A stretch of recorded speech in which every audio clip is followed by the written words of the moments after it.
تو یہ پرانا ہے، اتنا پرانا نہیں ہے، 7 سال کا ہے، لیکن اس میں یہ ایک اچھا مضمون لکھا تھا میں نے، مجھے مزہ آیا تھا۔ آج سے یہی کوئی 300 سال پہلے کی بات ہے، بر صغیر پاک و ہند ایک نئی صدی میں داخل ہو رہا تھا۔ یہ 18ویں صدی عیسوی تھی۔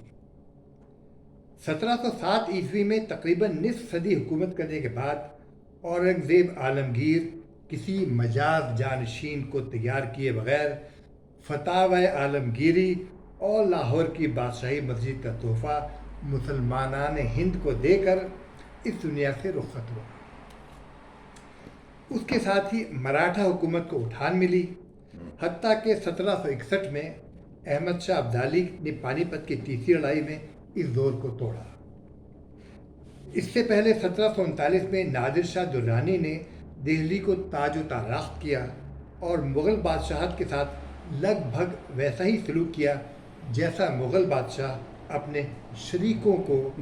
کے ساتھ روا رکھتے تھے۔ اسی صدی میں جنوبی ہند میں حیدر علی اور ٹیپو سلطان کی سلطنتیں وجود میں آئیں اور انگریزوں نے رابرٹ کلائیو کی سرکردگی میں فرانسیسیوں کو پسپا کر کے تمام ساحلی علاقوں میں اپنے تصرف میں لے لیا۔ اس موضوع کا عنوان ہے 18ویں صدی اور اردو۔ تو 18ویں صدی میں یہ ہو رہا تھا، یعنی کہ 18ویں صدی ہندوستان میں ایک بڑی سیاسی تبدیلی کی صدی تھی۔ اس پس منظر میں اگر ہندوستان کی عوامی زبان بھی اگر تبدیل ہوئی تو کچھ اچنبے کی بات نہیں۔ اس صدی میں اردو زبان نے پنگھوڑے کو چھوڑا اور اپنے پیروں پر کھڑی ہو گئی۔ مرزا محمد رفیع سودا، خواجہ میر درد، میر تقی میر، اردو میں نظم کی بنیاد ڈالنے والے نذیر اکبر آبادی، شیخ غلام حمدانی مصحفی، انشاء اللہ خان انشا اسی صدی میں اپنے طرز میں زلف اردو میں پیچ و خم ڈالتے رہے۔ آج کی اس محفل کے لیے میں نے انہی شعراء کے کلام سے ایک گلدستہ منعقد کیا ہے جو پیش کرنے کی جسارت کرتا ہوں۔ سب سے پہلے ہے مرزا سودا، 1713 عیسوی سے 1780 عیسوی تک کا ان کا زمانہ تھا۔ دل مٹ ٹپک نظر سے کہ پایا نہ جائے گا، جوں اشک پھر زمین سے اٹھایا نہ جائے گا، رخصت ہے باغباں کہ ٹک دیکھ لیں چمن، جاتے ہیں وہاں جہاں سے پھر آیا نہ جائے گا، امامے کو اتارے کے پڑیوش نواز شیخ، سجدے سے ورنہ سر کو اٹھایا نہ جائے گا۔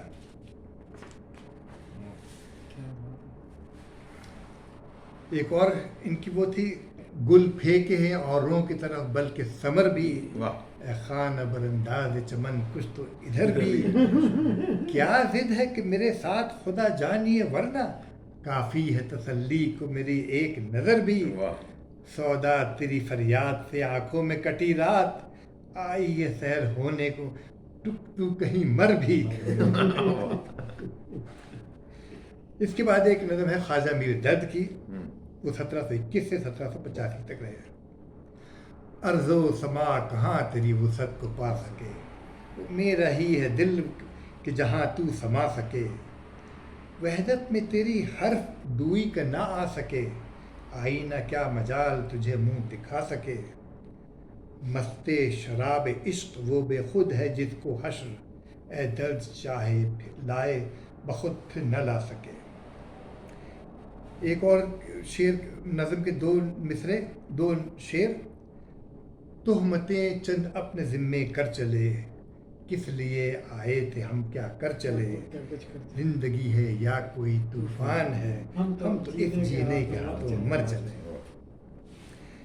اس کے بعد میر تقی میر 1723 سے 1810 تک تھے۔